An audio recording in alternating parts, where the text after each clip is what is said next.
Averie and DB back to give you a recap on this past weekend's game, Nebraska versus Colorado. DB, you weren't there, didn't get a chat with you right after the game. I know it's been a few days, but initial reaction, thoughts, feelings, what were you thinking after that game?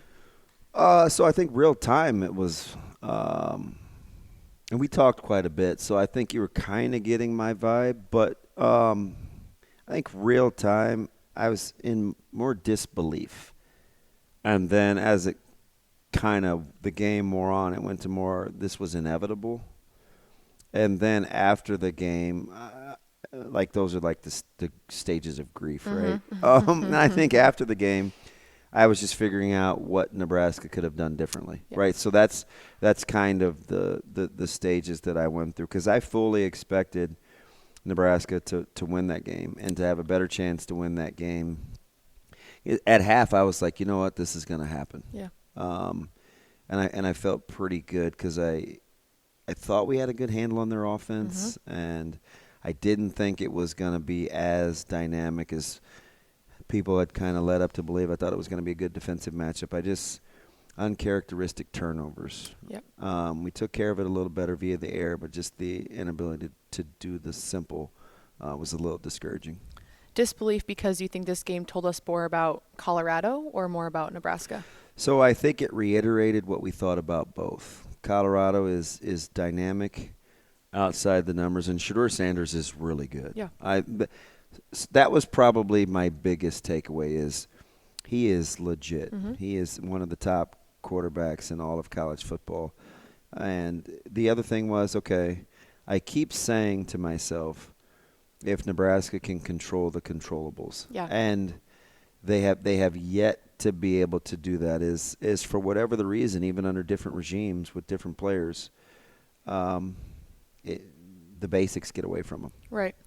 I want to talk about the offensive side of the ball for Nebraska because that's where the entire focus seems to be right now. Obviously, rightfully so, defense is showing up, but let's take the turnovers away from it for a second, because when you look at the numbers, first quarter, second, I guess maybe first quarter more specifically, Nebraska seems in control on paper. Yeah. I called Colorado's offense multidimensional after the game. I said that kind of felt like that seemed to be the difference in the second half. They kind of figured out how to mix in a lot of looks where it felt like Nebraska couldn't generate multiple forms of offense. You say leaning into the strengths of this team for what they have going right now, and you take away those turnovers, what do you think they lean into right now to find some quicker success as they try to find that rhythm? So I think this is all on assuming they can stay on schedule, right, without the dumb penalties. Right. I think it involves still a little bit of quarterback run game because it wasn't near as much as what we saw against Minnesota. And you still have to be able to hand the balls off to running backs, I think, in this offense for it to be highly successful.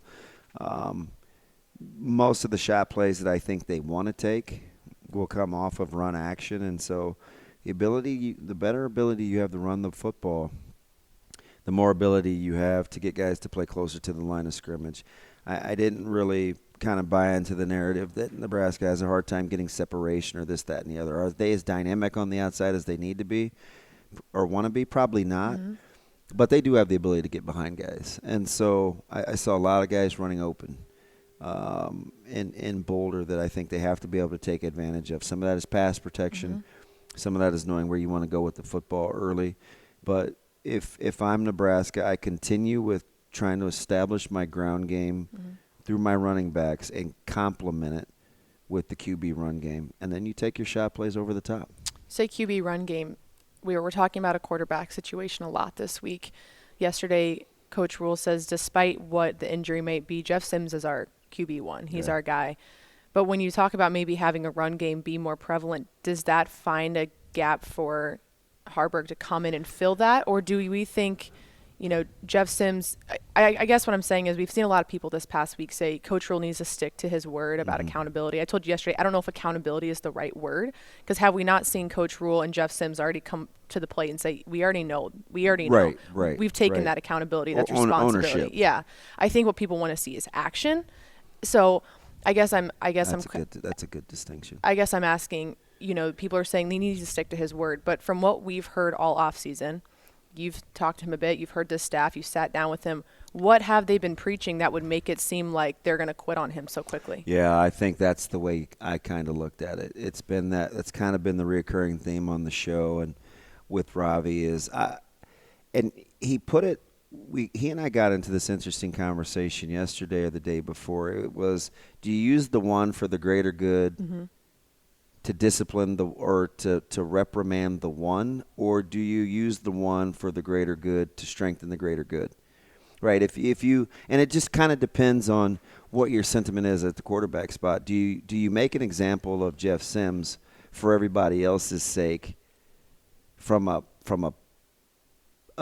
punishment is not the word. It is to make change, or do you use the one as an example to further your sentiment about?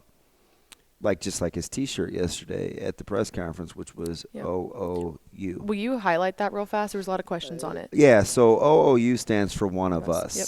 right? Where it's symbolic, like I'm one of a greater good.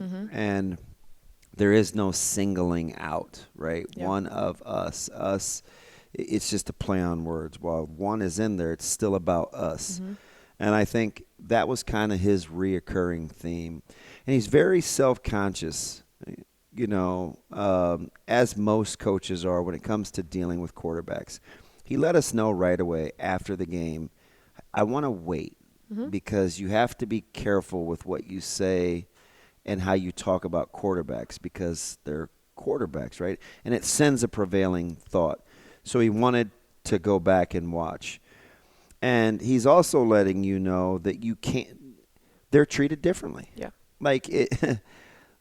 Quarterbacks are just a different animal altogether. And so I think he's further saying this is why you can't compare running back situations to quarterbacks. This is why you can't compare wide receiver situations to quarterbacks. It's different. And while it's still one of us, it is – with the quarterback spot comes a certain level of understanding that goes with the position. Right. Yeah, I want to highlight another thing that he said. You made me think of this. Yesterday, he talked about, just because we are 0-2 does not mean I'm going to go change everything now. I'm going to double down on that. Right. And some responses were like, oh, great, double the turnovers or double the bad decision. And I know that's all outside noise, but I think it's interesting to look at it as a college athlete. I'm sure you understand this too, but after a loss, when a coach would go to the drawing board and would scrap it all. Oh, yeah. How much harder is that? That's actually worse. And right? it takes away that belief instantly about it's no longer about us. It's about the opponent.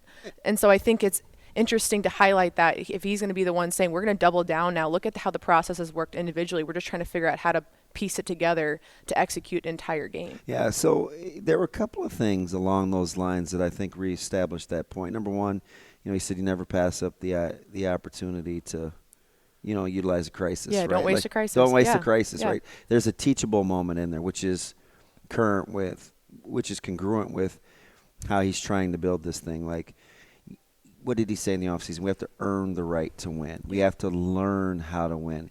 He's using all these teachable moments to kind of grow the faith in terms of they're moving in the right direction, but it all boils down to the ability to be able to control the controllables. Because that's part of the message. It's not a set aside. It's not an a la carte. Yeah. It's not in addition to. Right. The more that he can hammer that point home, the more growth there is. And he finally put the exclamation point on something we've talked about all off season and even over the last 3 or 4 years, if you will, where it's easy to learn how to lose and it's very difficult to learn how to win. So there are things that, how can I put this? The best way that I can explain it is, I used to say this when coaches they'd say, oh, we just need better players, or, oh, we just needed the ball to bounce the right way or whatever. And I always would say, what are you doing in the meantime while you're waiting for those quote-unquote breaks to happen or better players to come, right? Like there are just certain building blocks, duplex, if you will, Duplo, that you have to put in place to help give yourself to be able to withstand shaky times. And those building blocks are belief and consistency in one another and understanding that if you control the controllables, you still give yourself the best chance to win, even though it doesn't guarantee the chance to win. Right. You're trying to put yourself in the best position possible. And so I think he's still teaching those blocks while they're waiting for the desired outcome. Because if you're so outcome-based and you don't achieve those outcomes, you start to waver in the process. So you got to focus on the process and understand that the outcomes will eventually happen. You just have to hang in there and train in such a way where the time doesn't matter. Yeah, as like I think the saying goes, the waiting season's never a wasted season, something like that. Yeah, right? Yeah, right. Try to use those things, those just don't pop out of nowhere and withstand the test of time. Like there's validity to those coaching cliches. Right. A bright side of the ball is defense, leading the country in sacks, top 10 and against the rush. I was talking to you during the game. I want to highlight this a little bit. We were discussing why Nebraska's defense was being more effective than what we saw from TCU, why they were able to get pressure on Shedeur better than TCU. I know TCU's game plan, we were asking some questions. Simple. Right, but Nebraska was able to get pressure on him and 0-0 at the end of the first quarter. You broke it down for me a little bit. What was working so well? Like when I draw napkins, it's kind of weird. No, it was great. I want you to explain that a little bit. I know it kind of wore off as the game went on just because the defense was on the field so much, but why was it so effective in that first quarter? So conceptually, I felt it held. They started to give up plays over the top, right? So what Nebraska was doing is they were staying on top, or what I would call staying on top of routes. And they were very good disguising what they were doing underneath with coverage. What the second-level guys were getting underneath the quick passing game and staying over the top with their defensive backs. And I felt like their ability to get in and out of multiple looks, not even different coverages, multiple pre-snap looks, really caused Shedeur Sanders and that offensive line some problems because he obviously doesn't turn the ball over a great deal. And he'd rather hold the ball or take a sack than to turn the ball over. And so Nebraska was buying themselves some time. The two big plays that I felt like were backbreakers, they brought a max pressure. Tommy Hill got caught peeking in the backfield. They threw the ball over his head. That was one of those times where you didn't have any underneath help, so you have to get on top of the route. The other was from left to right as you're looking at that end zone, the north end zone, is a crossing route. We call it an over route or a sail route that takes time. He went from one hash to the other pylon, and Shedeur did a very good job of leading him into that little – he in essence dropped it in a bucket, but no rerouting. You didn't really get hands on the wide receiver. The underneath coverage wasn't what it had been just because you don't expect that much time to be had and having him get there. So I still felt like for the most part, even in the second half where it got a little hectic, a lot of it came from Sanders buying time. Yeah. And there's some is the juice worth the squeeze? He holds the ball. He makes some plays buying time because it's hard to cover guys that long. But inevitably you give up some sacks too, so they were willing to trade the risk for reward. But defensively, I thought Nebraska's still continuing to tackle well and playing pretty well in space. And as long as they can play with that sense of calmness and preparation, they'll be fine. Yeah, two players on a highlight. One on the line, Cam Lenhart, came in, started the game. In that atmosphere as a freshman, really impressive. Three tackles, 2 sacks, 2 for loss. He obviously got that start because Ty Robinson had to sit out the first half. But Cam just stood out in that first quarter a ton. And I think in that atmosphere, it was crazy. It was intense, and to step up the way he did, I want to talk about him real fast, and also I want to talk about Omar Brown, the secondary as well. I feel like those are two names that have been called over and over again. Obviously, one on the line, one the secondary, and it feels like every time it was like, who made that tackle, who made that play? Those two names were popping up. What excites you about those two? Well, I just think their ability to stay the course. Omar was a guy that came in and pretty highly thought of, and didn't play a ton last year, and he kind of stayed the course. Yep. He's like the testament to the old head with the believability factor in terms of what this staff was trying to instill. Him, Reimers, there's a couple of those guys that kind of fit into that. As that's Omar's third head coach. Yep. And his college career, considering he transferred. And the other thing with Cam is, while he was a little boom or bust in terms of some run fits and and kind of losing containment sometimes, you can see with experience where his athleticism and his explosiveness will really serve Nebraska well. So, and to think Prince Umamewelen, if healthy, may be the more explosive of the two, but they definitely have something in the good young pair with Cam and Princewell. Yeah, we heard Coach Rule talk about the process of those young guys yesterday. I want to, before we wrap up this Colorado game, we did hear from Coach Rule yesterday. He talked to the media for a good amount of time, answered everyone's question. 30-some minutes, was it? Yeah. When you listen, what caught your attention from yesterday's message? So there were a couple things. I think we understand the what. Yeah. The question is why. Yeah. Right? You and I have had some lengthy conversations over that, and I just think it's important because that's how you know you're functioning with adults. Right? They don't have to love the outcome, but as a good teacher, if you're secure in your teaching ability and your development, as long as you know the why, you can work with the rest. Okay, maybe we need to tinker with this. You heard him give the explanation. Coach Brown said, hey, how often do we practice real-time live concepts of quarterbacks getting on the ground, get the ball? What do we tell them? We say, hey, get away from it. Get away from it. So instinctively, that's something that we've got to work on, and we have to take ownership. I also like the fact when talking about Coach Satterfield and the offense, it's popular to come down on him, and he's not this and he's not that. He said, I feel like he's coming along, starting to find his groove in terms of what they're able to do. I'd like to see him be a little bit more aggressive. And I didn't hear an indictment. I heard an empowering. Hey, listen, okay, I get it. There's some things that we're a little leery about doing, but let's cut this thing loose and play some football here and see what happens. Let's not go into this thing a little timid. So I felt like he was empowering Coach Sat. So that was interesting. And I think lastly, when he's talking about this is kind of what you get with me, patience. Yeah. There's a process.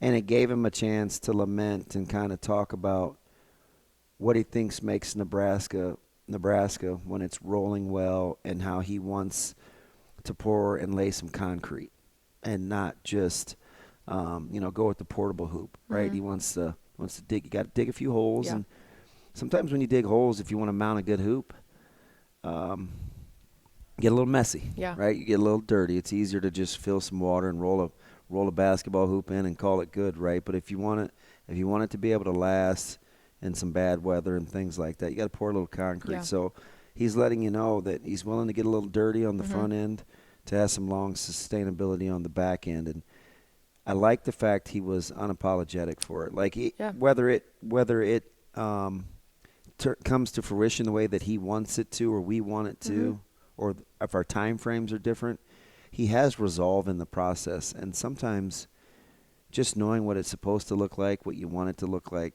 helps the picture come into clearer focus. Yeah, I think you said something there. He recognizes the frustration. He understands it, but he also recognizes that I know everyone else has been through this, but I have not been through this yet. Yeah, that distinction is interesting. It's not the first time he said it. He said, they asked him about Minnesota and how it looks the same, and he says, hey, that's not my burden. That's not on me. Right. We're on the front end of building something special. That was Minnesota.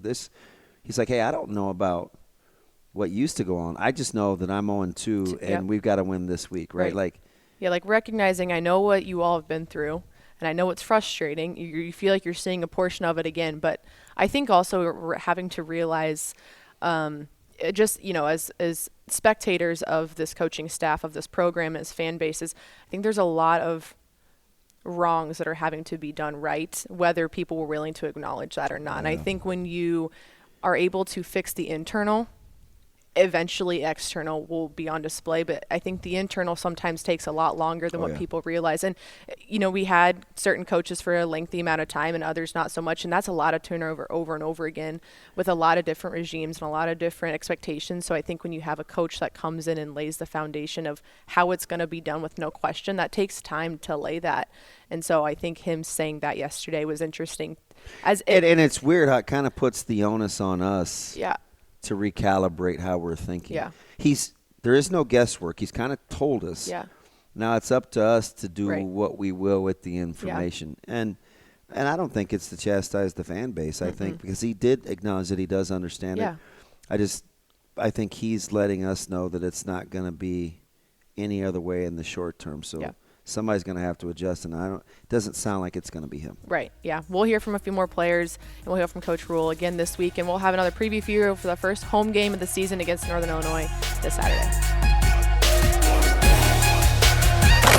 A Hurrdat Sports Network production.